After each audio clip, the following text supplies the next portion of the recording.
時は最良の時代、時は最悪の時代。1780年代のフランスとイングランドが舞台で、社会的、政治的な混乱が広がっている時代です。フランスでは貧困と不満が高まりつつあり、革命の兆しが見え始めています。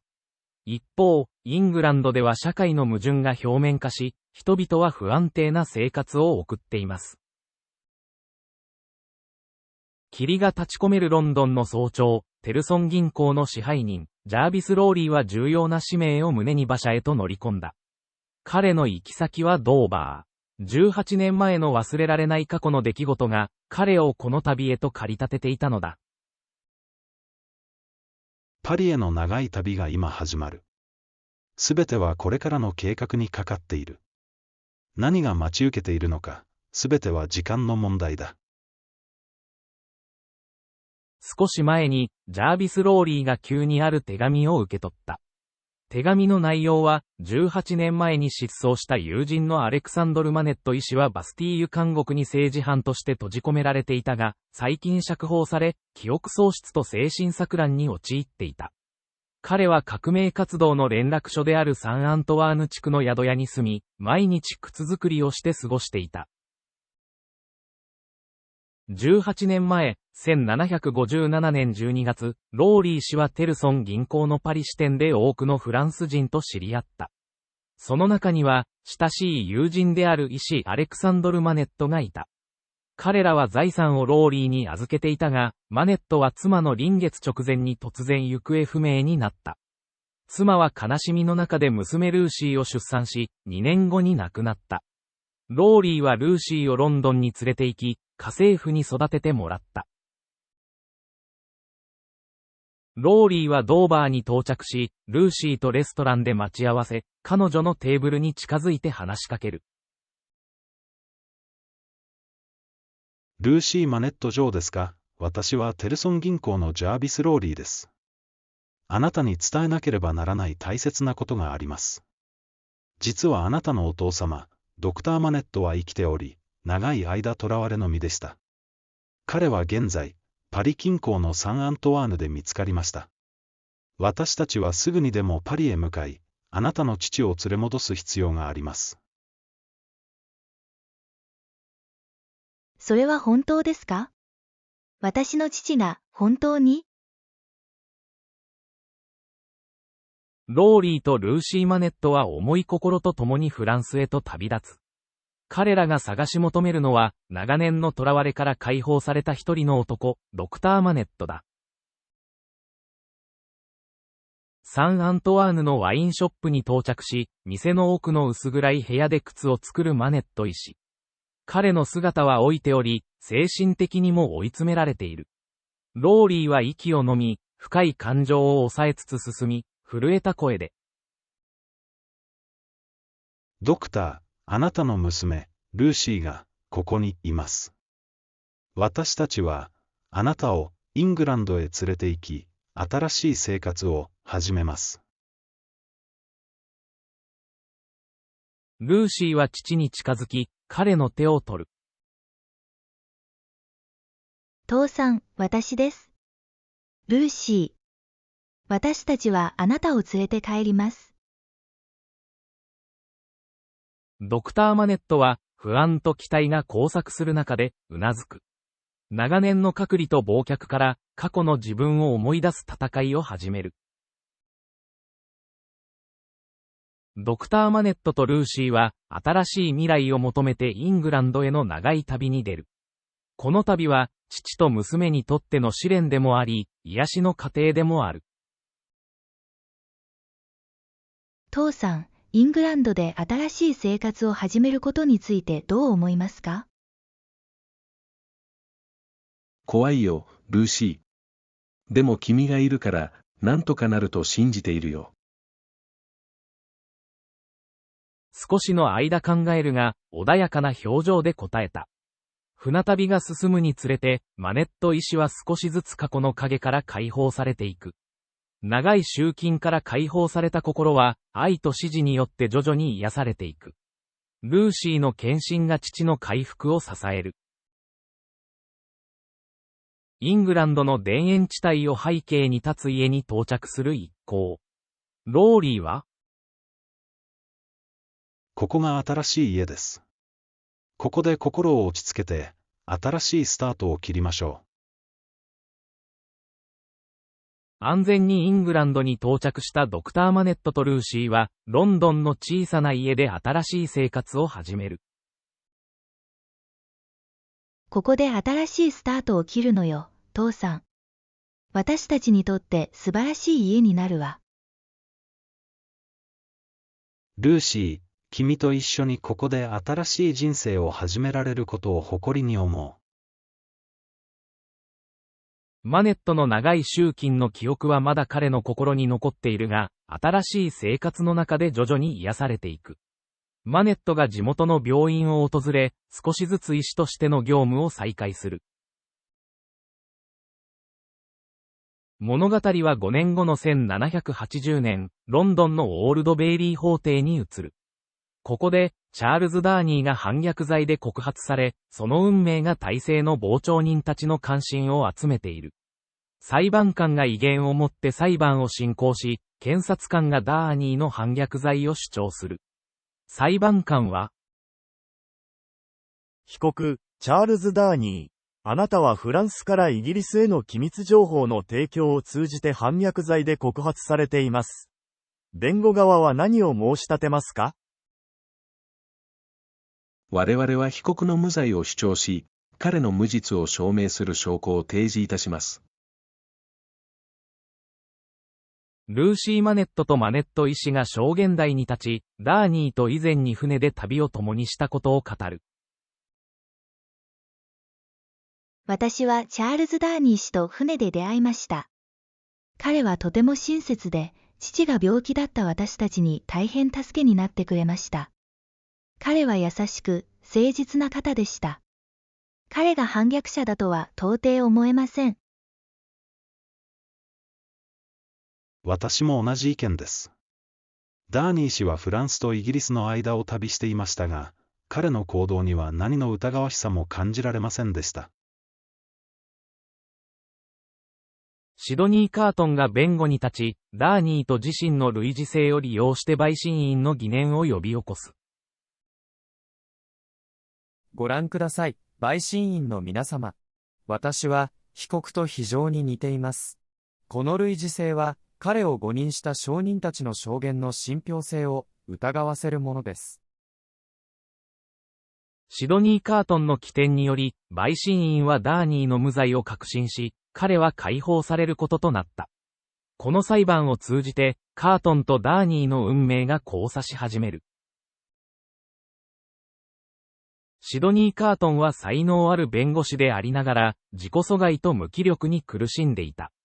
彼は自らの人生に悲観的であり、しばしば飲酒に溺れることで自己嫌悪を紛らわせていた。カートンとダーニーがバーで会話を交わす。カートンはダーニーに、君は幸運だ、ダーニー。君には安定した生活と明るい未来がある。そしてルーシー・マネットのような女性に好かれている。ルーシーは本当に素晴らしい女性だ。だが、彼女が僕をどう思っているかはわからない。少なくとも君には希望がある。僕には何もない。カートン、君には大きな才能がある。それを生かすべきだ。才能なんて関係ない。僕はもう手遅れだ。カートンの言葉には、自らの失敗と未練、そしてルーシーに対する複雑な感情が込められていた。彼の愛が唯一の光であり、彼自身の救済の可能性を象徴していた。デファルジ夫人がワインショップの裏で編み物をしている。彼女は幼い頃、姉とその夫たちをテブレモンド公爵に惨殺され、貴族階級に激しい恨みを抱いている。これらの編み物には、我々が目撃した出来事や革命の準備についての情報が込められている。デファルジ夫人は編み物に革命に関連する出来事や情報を織り込み、その冷酷な決意を示していた。革命の火種が徐々に燃え上がっていた。デファルジ夫妻はワインショップの裏で密会を開き、慎重に計画を練り、革命のための準備を進めていた。彼らの決意は揺るがなかった。サンアントワーヌの貧しい市民たちはデファルジ夫妻のワインショップに集まり、革命の計画を話し合っていた。市民たちが団結して行動を起こす決意を固めた。我々は抑圧からの解放を求める。我々の声を上げよう。デファルジ夫妻と共に革命を成し遂げる。ある日、サンテブレモンド公爵の馬車が貧しい子供を引き殺した。サンテブレモンド公爵がお金を投げて解決しようとするが、市民たちの怒りをさらに煽る。公爵の冷酷な態度は、革命の引き金となる貴族の傲慢さ、社会的不平等と不正を象徴していた。サンテブレモンド公爵は田舎の邸宅で贅沢な生活を享受していた。彼らの生活は、フランス全土に広がる貧困と鋭い対象を成していた。我々貴族の権力を保持するためには、庶民の不満を抑える必要がある。そのためには、あらゆる手段を用いるべきだ。貴族たちは自分たちの地位を守るために策略を駆使し、庶民の不満を抑え込もうとしていたが、これがかえって庶民の怒りを煽ることとなった。チャールズ・ダーニーはテブレモンド家の一員であり、フランスの貴族階級に属していた。サンテブレモンド公爵がダーニーの叔父にあたる。ダーニーは貴族の特権に対する罪悪感と家族の行いに耐えられず、フランスの貴族階級から離れ、イギリスで新しい生活を始める決意を固めていた。テブレモンド家の豪邸で、ダーニーが叔父と対峙する。叔父上、私はこれ以上この家族の一員でいることはできません。私たちテブレモンド家が庶民に対して行ってきたことは許されるべきではありません。この家を出て、自分自身の道を歩むことに決めました。お前は甘い、貴族の特権を放棄するとは愚かなことだ。テブレモンド家の名誉を汚す気か。ダーニーは叔父との対立を経て、テブレモンド家を離れることを決意した。この瞬間が、彼の新たな人生の始まりとなった。その夜、サンテブレモンド公爵は彼の豪華な屋敷で殺害された。彼の冷酷な行いがついに報いを受けたのだった。テブレモンド家の終焉を象徴する出来事であり、ダーニーの決意をさらに固めることとなった。ダーニーはロンドンで教師として働き、過去の影を背負いながらも前に進もうとしていた。チャールズ・ダーニーはルーシー・マネットの家を訪れ、彼女と彼女の父親と交流を深めていきました。彼の紳士的な行動は二人の間の愛の合図となった。ダーニーはマネット医師に自分がテブレモンド家の最後の生き残りであることを告白し、過去の罪に対する負い目を感じていることを伝えた。マネット医師がダーニーの告白を受け入れ、理解を示し、彼の勇気を称賛した。ダーニーの心の重荷は少し軽くなった。カートンはルーシーの家を訪れ、彼女に対する深い愛情を明かし、自らの人生の失敗と後悔を打ち明けた。ルーシーがカートンの告白に感動した。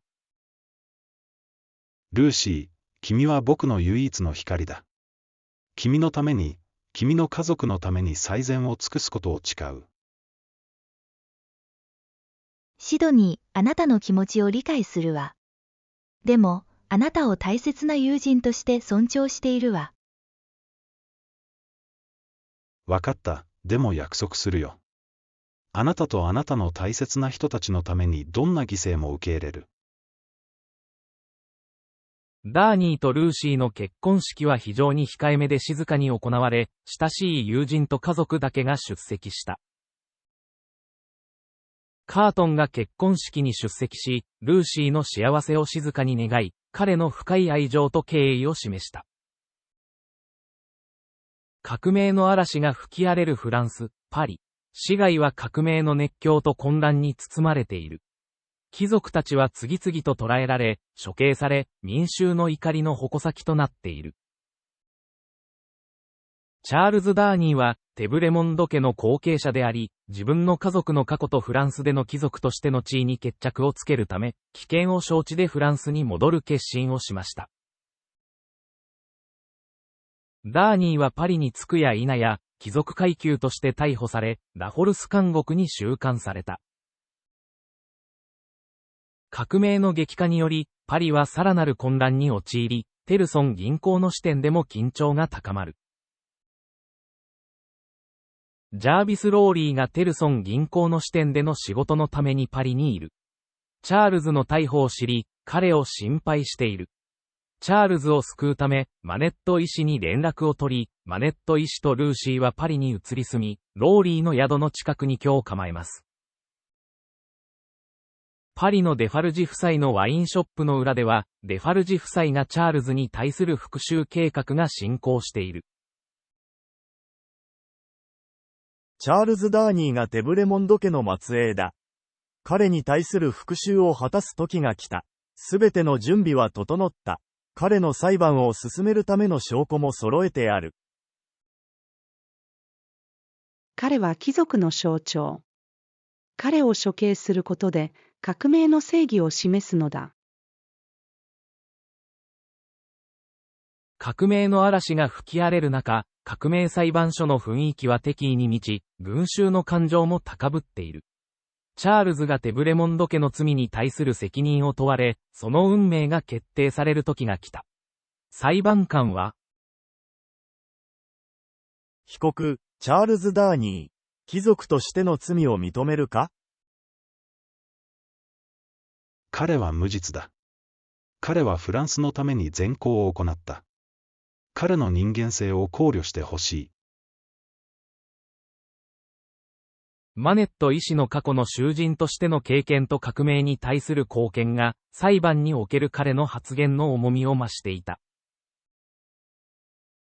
デファルジ夫人はエブレモンド家の数々の罪を証述し、チャールズの罪を厳しく訴えた。テブレモンド家の数々の罪をここで暴露する。彼らは民衆を虐げ、無数の罪を犯してきた。そして、その後継者であるチャールズ・ダーニーもまた、その罪を背負うべきだ。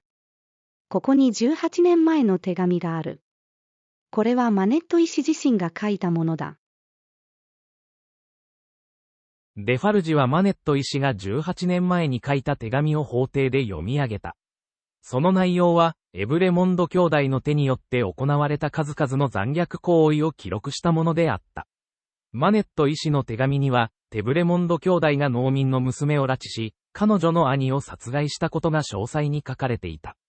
マネット医師はその罪を告発しようとしたが、逆にバスティーユ監獄に投獄されてしまった。この手紙により、チャールズ・ダーニーがテブレモンド家の後継者として、その罪を問われることが明白となった。チャールズ・ダーニー、あなたはテブレモンド家の一員として、これらの罪に対する責任を負わねばならない。よって、明日の午後、ギロチンにて死刑に処す。判決を聞いたルーシーは、悲しみに打ちひしがれ、意識を失った。彼女の悲痛な叫びが法廷に響き渡った。シドニー・カートンはチャールズ・ダーニーを救うためにロンドンからパリへ向かい、綿密な救出計画を立てた。そして、彼はジャービス・ローリーにも協力を求めた。カートンは緊張感あふれるパリの街を横切り、ラフォルス監獄に到着した。彼は看守を買収し、ダーニーに会った。ダーニーはカートンの突然の訪問に驚いた。シドニー、君がここにいるなんて、どうして？チャールズ、急いでこの薬を飲んでくれ。すぐにわかるよ、友よ。君は安全だ。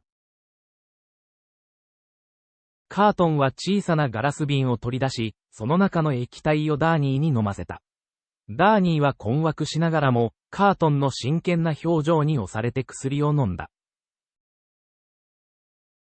ダーニーは徐々に意識を失い、深い眠りに落ちた。カートンは素早くダーニーと自分の服を交換し、彼の姿に変装した。カートンは買収した看守にダーニーを運び出すよう指示し、ダーニーは眠ったまま監獄から連れ出された。カートンはその場に残り、彼の運命を受け入れる準備をした。彼らの未来のために、これが私の選んだ道だ。